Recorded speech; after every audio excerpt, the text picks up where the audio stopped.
It is one of the most famous automakers of all time. A brand synonymous with high performance, ultra luxury, and racing glory. In Italy, you have the church, you have really good coffee, and you have Ferrari. Now this celebrated car constructor must defend its high-performance crown like never before. Its adversary isn't another marque, but rather CO2 emissions, EU regulations, and the transformation of the entire automotive industry. Technology changes, therefore you need to be up to speed with the changes and try to be the Ferrari of the next 75 years. As the electric vehicle era dawns, Ferrari must reimagine one of their best-selling supercars. To do it, they must develop a new hybrid powertrain, craft their very first production V6 engine, and prove that a more eco-friendly planet actually needs a greener ultimate supercar.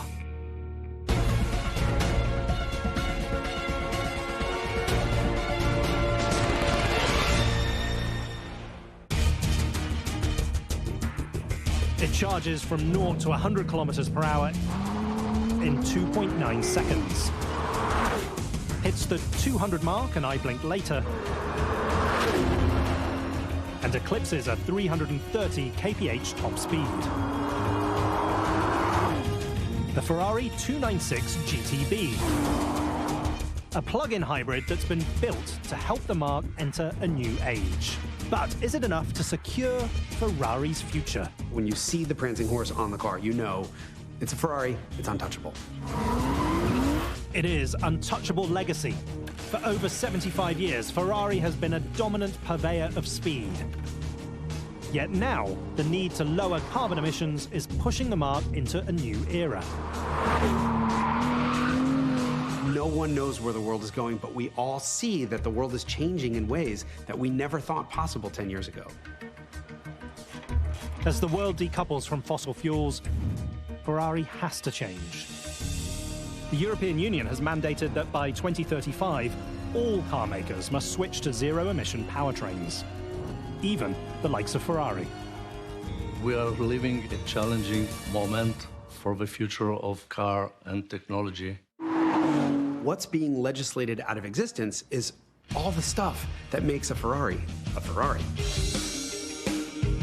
With an eye towards lowering their CO2 emissions, in 2013, the marque debuts the LaFerrari Hybrid. It puts the world on notice that Ferrari doesn't plan on going quietly into the night. 6 years later, the marque introduces their first production plug-in hybrid, the SF90 Stradale. It's a V8-powered hybrid that offers four-wheel drive and is intended as the marque's range-topping production vehicle.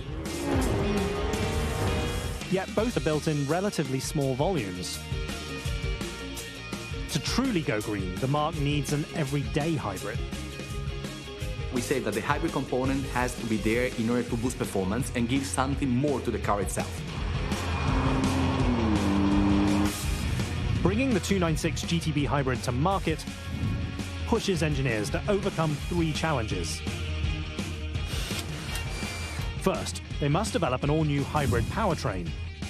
Then, craft the first Ferrari-badged road-going V6 engine. And finally, convince buyers that a greener Ferrari is a better Ferrari. But is that enough to build a bridge to an all-electric future? Whenever there is a change, is an opportunity. The first moment you look at the change, you are very much scared because you don't really know how to face it.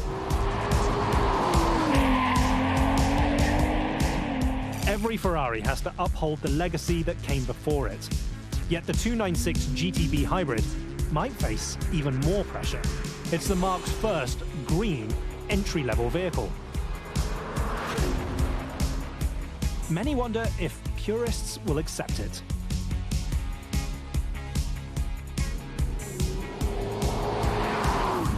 Ferrari has no choice but to start adding electrification on the road to a zero-emissions car, and that's just all there is to it. Going green is good for the environment, but risky for the balance sheet. The 296 GTB hybrid is the latest addition to Ferrari's rear mid-engine lineup, and one of the two-seat supercars that helps define the brand. sales volume of the mid-engine cars are so big that this is the primary source of profit for Ferrari. Ferrari's rear mid-engine story starts in 1975 with the debut of the 308 GTB. The mid-engine range of Ferrari is born with the 308. The 308 GTB wraps a slippery wind tunnel tested body around the company's very first road-going V8 engine. If you go back and look at the reviews of the original Ferrari 308s, everyone was concerned that, oh, this 8-cylinder wasn't Ferrari because Ferrari was known for 12s. Hardcore fans are concerned about the car's legitimacy. Yet, after its introduction, the 308 becomes the marque's best-selling model and helps change Ferrari's financial fortunes forever. The funny thing about the mid-engine car for Ferrari is that this came fairly late. The 308 challenges convention while forging the template that all of the marque's entry-level vehicles will follow for the next half-century. Today, V8-powered cars represent 83% of the marque's sales. That's the car that not only defines the brand to most of us right now, but makes the money. My father will be very happy to see how Ferrari developed and what kind of range of sports car we are producing now. Almost 50 years later, as the automotive industry heads towards an all-electric future, Ferrari engineers debate how best to go green. Should the new car be all-electric or a hybrid? We take a clean sheet and we start to design our car in terms of performance, in terms of architecture. Gian Maria Fulgenzi is the Chief Product Development Officer for the Marque and one of the key players who helps define the new vehicle's technical package. Let me say that in 20 very passionate and very hard years, I have the possibility to become one of the Ferrari men. In my heart, I pump the Ferrari DNA and the Ferrari values.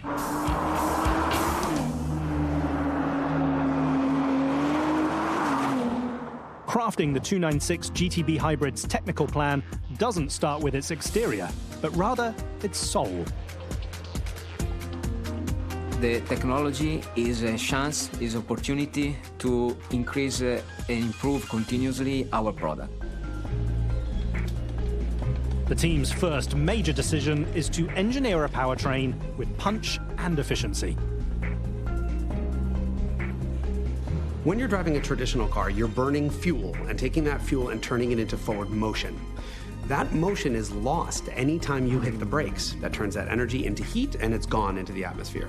Hybrid cars recapture that energy, put it into a battery, and then can redeploy it. So you're basically being faster and more efficient.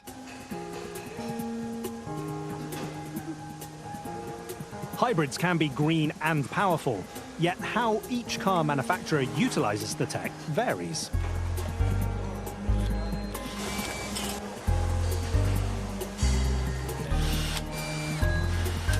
The way we use hybrid engine and the hybrid part within the engine is to boost performance. Hybridization isn't really an on-off switch. You can choose how big of a motor and how big of a battery to put in, and there's a compromise. A huge battery means a lot of electric-only range, but also a lot of weight. A small battery means a little bit of range and a little bit of extra power, but not too much extra weight.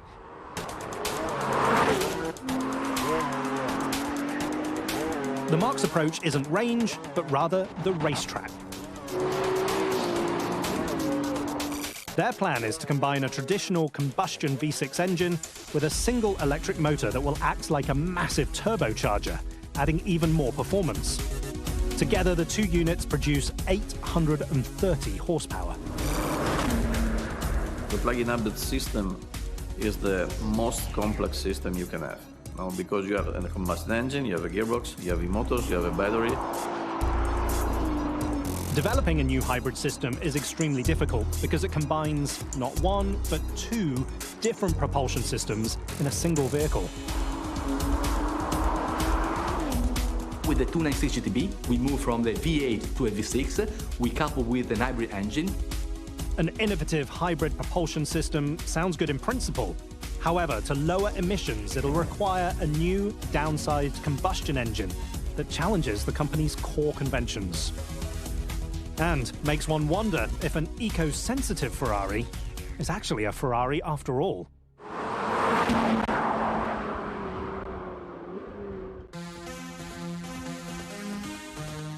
The Emilia-Romagna region of northern Italy is known by many names.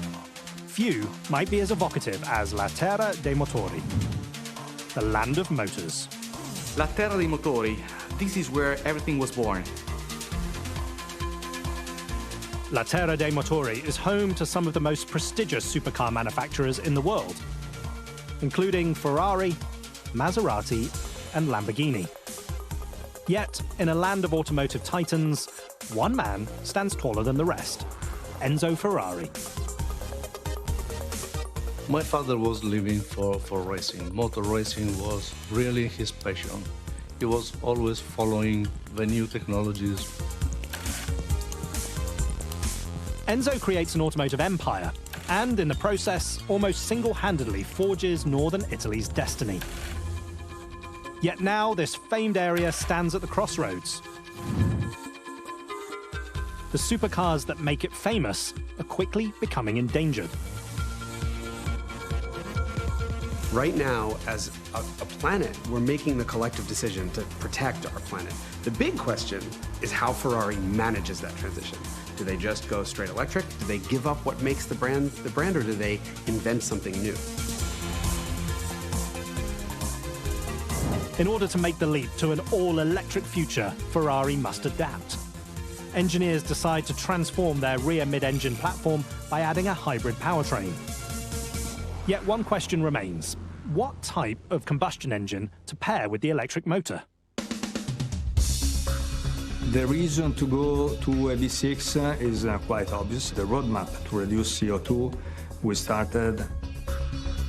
The choice to use a V6 is unusual for a supercar. The engine layout is typically found in less powerful passenger vehicles, where fuel economy trumps horsepower. But as EU regulations push car manufacturers to lower their vehicles' CO2 emissions, Ferrari suddenly needs to rethink their engine layout preference. That is really the roadmap to reduce the displacement and therefore the fuel consumption during the normal use of the car. The engine uses 2 rows of 3 pistons in a V configuration to generate power. Yet the layout's success lies in its compact nature, reduced weight, and lower center of gravity. There was not a V6 standalone, let me say, and then we decided to electrify it. V6 engine is something most engineers don't love. Most V6 engines are compromises that aren't particularly exotic. Ferrari's design is anything but ordinary. As we work with a completely new concept, we had to define the angle of the V. The engine of the 296 is 120 degrees. The 120-degree V-angle layout is better balanced and compact, which helps engineers shave weight. One of the most difficult things about an internal combustion engine is that the pistons are moving at outrageous speeds, and so they generate a lot of forces. We feel those forces as vibrations. A V6 wants to be at 120 degrees. That's where the pistons' masses start to cancel each other out. The 120-degree V-angle places the engine's pistons at a nearly horizontal level. This allows engineers to mount the twin turbochargers inside of the cylinder heads in what is known as a hot V configuration.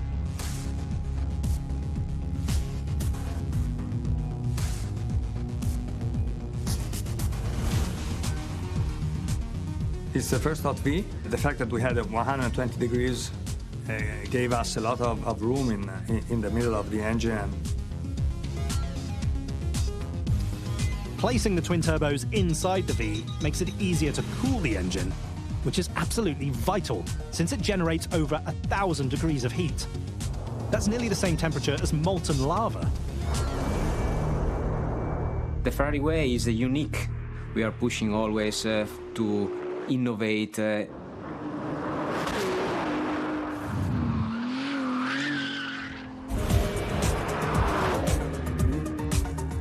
heat of innovation forges great supercars. However, for the new 296 GTB to succeed in a greener era, Ferrari must also continue to build a hot and sexy vehicle.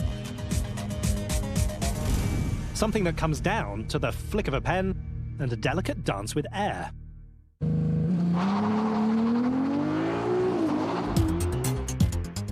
Design has always been paramount for Italian supercars. Yet as environmental concerns continue to garner attention, a core existential question remains. Will high-performance buyers still covet an environmentally friendly Ferrari? The reason why kids are putting those posters onto their walls is because they are beautiful cars. Looks that must now capture the magic in a new technological era. At the end of the day, what the designers have to do is make something that looks like the future but talks to the past and makes you turn your head and say, oh. The man tasked with turning heads is Flavio Manzoni, the company's head of design. He gets his artistic start at an early age. When I was a young boy, I was sketching cars every day. I was already a car designer. At the primary school, the teacher said, "What are you doing?" "I'm redesigning the rear of this Alfa Romeo because I didn't like the rear lights." So. Manzoni's youthful appreciation for design begins a lifelong artistic journey that culminates with the opportunity to craft perhaps the marque's most important new vehicle.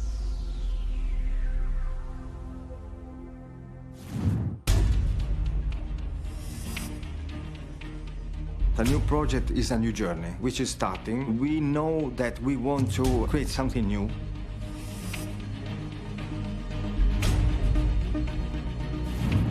Now Manzoni must reinvent the Ferrari look while staying true to its roots. There is always pressure, of course, but there is also the dream to create something which is really special. Designing dreams often comes down to unlikely inspiration that sometimes harken back to Italy's celebrated past. For example, when we were designing the 296, I was reading The Agony and the Ecstasies, this beautiful book about the life and the works of Michelangelo. And it was so beautiful to see his struggle to give life to a piece of marble. For 3/4 of a century, Ferrari has crafted striking, motorized sculptures. Yet today, they must also appeal to eco-sensitive drivers.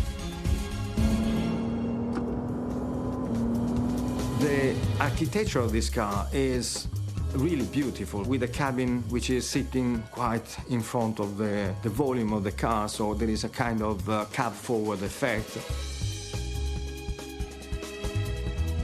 A cab-forward design pushes the passenger cell as far to the front as possible, which allows for a shorter bonnet and an elongated and steeper windscreen. The result is a very compact supercar look. There were many difficulties, of course. We know that we are dealing with a very complex product.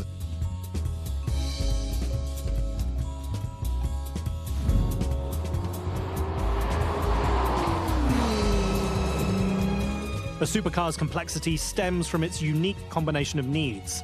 It has to both look stunning, yet also be functional.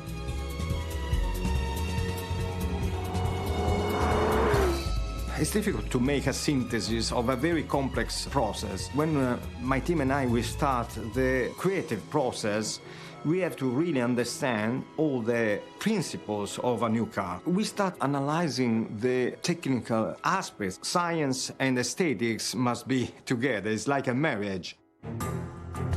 Merging art and science begins by putting pen to paper.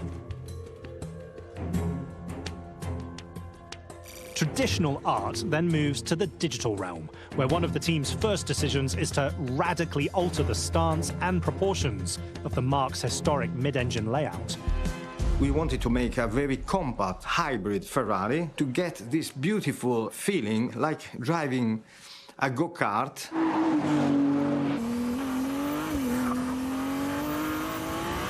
Infusing the 296 with great handling is a bold dream that requires some state-of-the-art technique to get the job done. This is the simulator, as we can see. It's a dynamic simulator.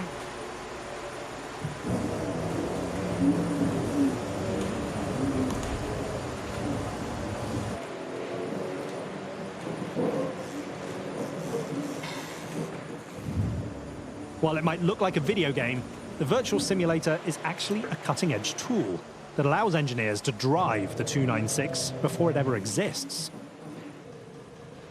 At the beginning, we can build the car as if it were already finished. And so we can predict virtual development and release of the performance factor. The simulator lets engineers test any combination of parts, including different components, tires, powertrains, or even chassis lengths. The goal isn't to speed up development, but rather to iterate as much as possible. The system has 9 degrees of freedom. The 6 degrees of motion at the top creates high-frequency movement, while the 3 degrees in the bottom generate low-frequency acceleration. Together, they give a test pilot a true sensation of speed. We reproduce, let me say, standard physics of the world. The lessons learned lead to a key discovery. Trimming the wheelbase, which is the distance between the front and rear axle, by 50 millimeters, helps transform the car's handling and its styling.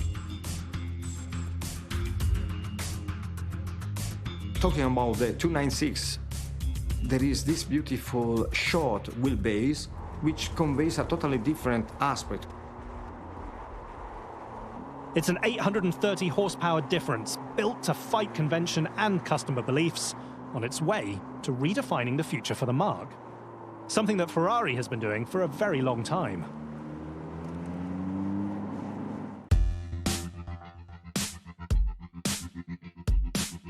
Doing what has never been done is a hallmark of Ferrari, and a core tenet of the new 296 GTB hybrid. Yet while the technology might change, the company's key traits remain nearly the same.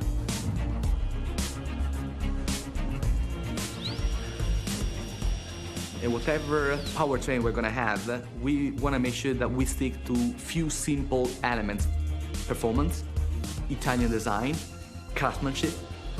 Try to make possible what has never been thought before in the car industry.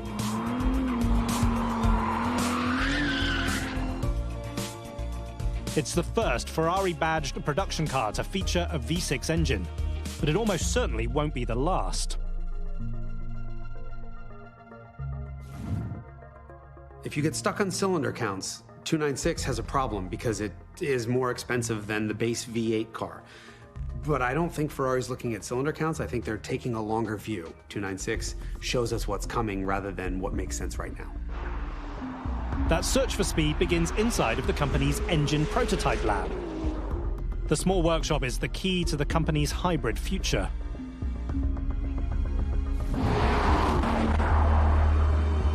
Ferrari has always been in search of what makes the most power and what makes the fastest car, regardless of cylinder count. You don't have to look far into the future to see just how radical the new V6 is. It makes 663 horsepower without its electric motor companion. The prototype workshop, in there we assemble the first samples of the parts. That search for speed begins inside of the company's engine prototype lab, where a dedicated team of artisanal mechanics hand-build early engines. The technician preps an engine head and installs the valves. Then the new 6-cylinder engine head is dropped. Unlike a traditional assembly line, time isn't a concern, only the pursuit of perfection. The first engines, we go to the test bench. After a process that lasts several months, we have an engine fully calibrated. Months of testing confirm just how Ferrari the engine is. The new V6 has the highest specific output of any combustion production car ever produced, making 221 horsepower per litre. If some components fail, then we disassemble the engine, we bring the failed components to the analysis area where we check every single component.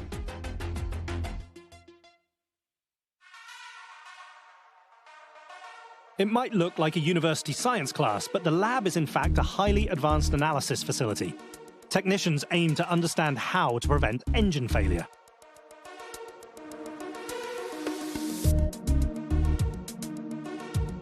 When you're building your very first 120-degree V6 for a road car, it's a high-tech way to prevent catastrophe. Yet a core question remains: is a V6-powered Ferrari still a Ferrari? We had V6 in the past. The company had a Dino. It was mounting a V6 engine. The Dino is a V6-powered sports car that's built by Ferrari, but not actually considered a Ferrari by some purists. I love that people look back at the Dino V6 or the Dino brand of Ferrari cars as a sort of not real Ferrari. In 1965, company founder Enzo Ferrari wants to go Formula 2 racing. Organizers mandate that in order to qualify, each brand must build a limited number of cars for the road. The reason for this was the regulation of the F2 single-seater racing car.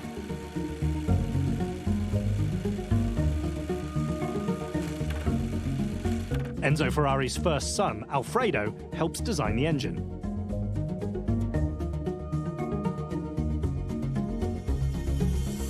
He was deeply involved with the development of engine and, in this case, with this fantastic V6. At the time, Alfredo is battling muscular dystrophy. When he passes away, Enzo dedicates the sports car that used the motor to his son.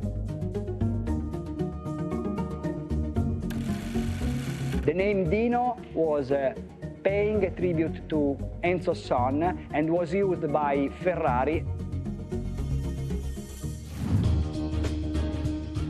For years, true Ferrariista debate the merits of the car. The Dino is the only vehicle ever built in Maranello that's not actually badged as a Ferrari. Recently, the Dino's influence has found renewed passion thanks to the crucial role it plays pushing Ferrari into the mid-engine layout.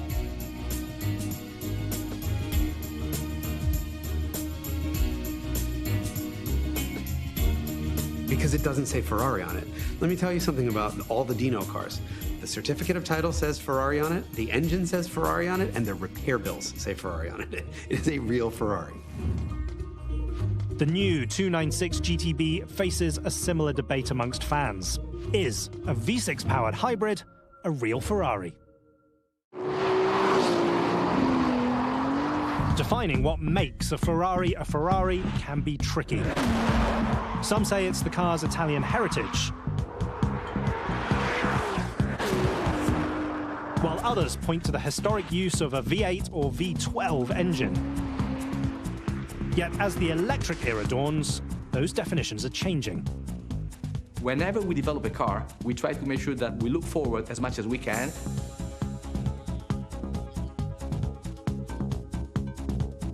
That future relies on continuing to perfect the company's EV tech, including the e-motor found on the 296 GTB. One of the results for the 296 was, okay, we want to put any motors between the combustion engine and the gearbox. An e-motor is a mechanism that transforms electrical energy into motion. It works thanks to the electromagnetic interaction between a magnet and a coil. What we have here is our P2 e-motor, so the e-motor that is in between the engine and the gearbox. So here you can see that the complete thickness, it's only 72 millimeters. The 296's e-motor works thanks to the same principle that children discover when they play with magnets for the first time.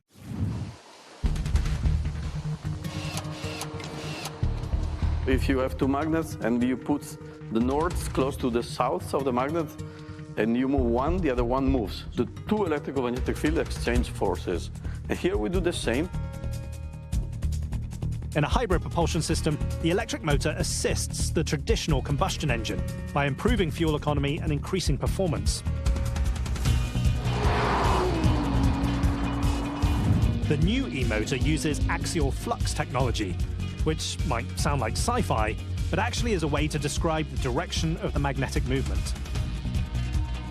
The result is a far more efficient and compact e-motor that weighs just 22 kilos. We have the energy in the battery that goes to the e-motors that transfer the electrical power into the mechanical power. And this mechanical power then goes through the gearbox, goes to the wheels. As supercars go green, manufacturers face a bevy of hefty challenges, not the least of which is weight. Everything about hybridization is win-win, except for the weight, which is, of course, the enemy of performance.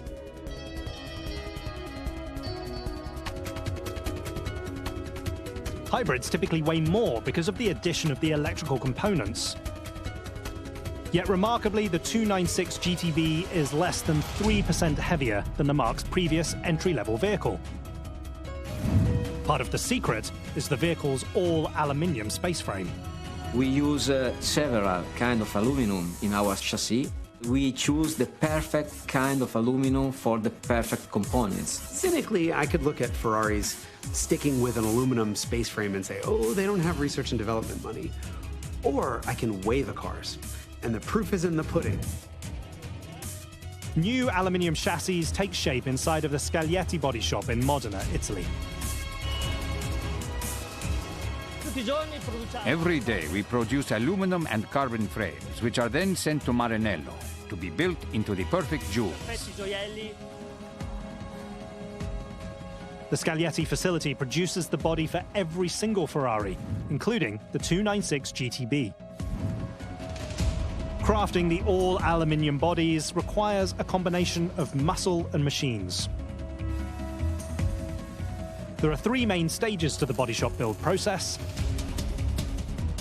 The first involves welding the structural parts of the vehicle. When a partially built body enters the middle stage, a dedicated mechanic inspects the work before the bonnet and doors are added. This is the last station at the Scaglietti factory. From here, they are sent to Maranello, where they are painted, and the engine, the wheels, the assembly, the wiring, everything that will make it become a real Ferrari. A real Ferrari that must not only defend the marque's place atop the supercar space, but also bravely help it transition towards an all-electric future.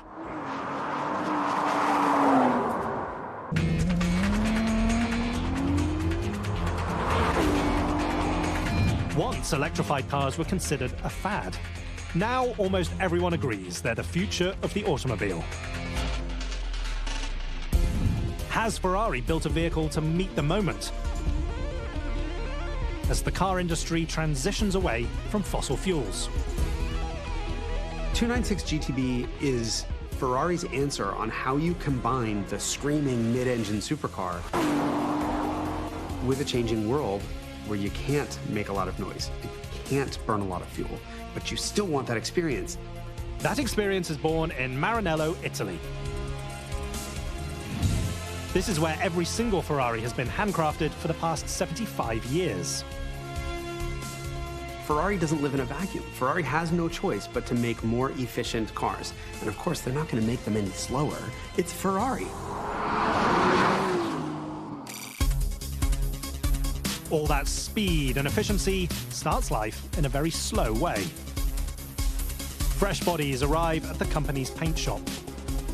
where they take a quick electromagnetic dip in primer before colourful robots jump in on the action and humans ensure every millimetre is spot on.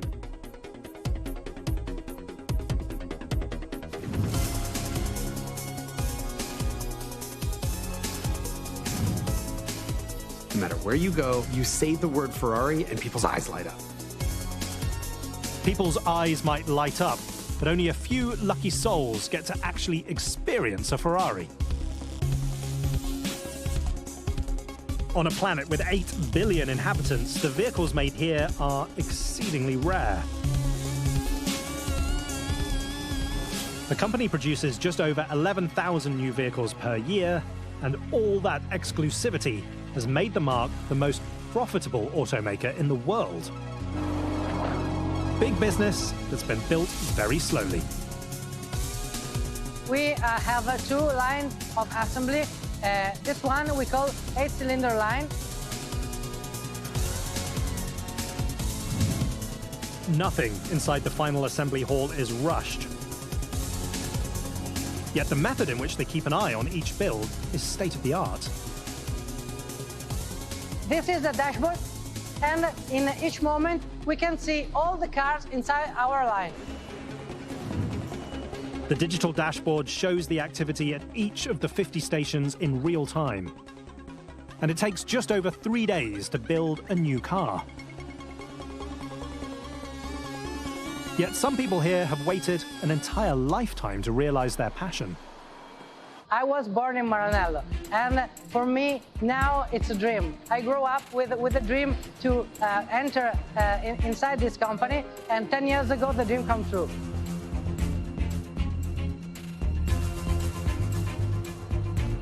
The build begins when a freshly painted body enters the line on an overhead C-hook. We're the first station in which we relevate the cable of the car and install inside the body. The Scuderia Ferrari badge goes on. Then dashboards are hand-sewn before they're delivered to the line. While new cars are built up, in the engine assembly hall, artisan mechanics bring the new 120-degree V6 to life. We are in the engine assembly line of Ferrari, so we build and assembly all the Ferrari engine, V6, V8, and our iconic V12. The process begins by prepping pistons before they're dropped into a waiting engine block. The crankshaft goes in, a robot screws the crankcase cover on, and the cylinder heads are added. Here we assembly the heart of the engine, so we assembly crankshaft, crankbase, and cylinder head. And in this line, there's great craftsmanship. Partially built engines are then transferred to another line where mechanics continue to build up the new V6, including the addition of the new 167 horsepower electric motor. After the twin turbochargers are installed, it's time to send the finished engine to the final assembly hall. All the process of the production is really like an orchestra running at the same time the birth of the new engines. Fresh engines are delivered to the powertrain line, where the new V6, electric motor, and gearbox are swung onto the line. Before suspension components are added onto the unit. Finally, a new powertrain is ready to move to final assembly. We are now in one of the most particular stations in which we take the powertrain that we have previously assembled and we do the marriage. The marriage mates the body to the new hybrid propulsion system. After the nuptials, bumpers are installed, the tires are mounted, doors go on. The steering wheel is bolted into place. And the seats are secured. We are at the end of the line, and the car was completely assembled, and the dream come true. It's taken more than 3 days to bring a new 296 GTB hybrid to life. Now it's ready to hit the track, where all 830 horsepower can finally be unleashed. For me, the 296, what I love about it is the size. It's really low. It's exciting to look at. I'm more excited about the technology in it, the 120-degree V6. This is something I've waited my whole life for. That's exciting for me as a nerd. It's a furiously complex car, a successor to the legendary Dino, and perhaps one of the greatest mid-engined Ferraris of all time. Well, the technology can change, but there is one aspect that doesn't change, which is the symbiosis between the man and the machine.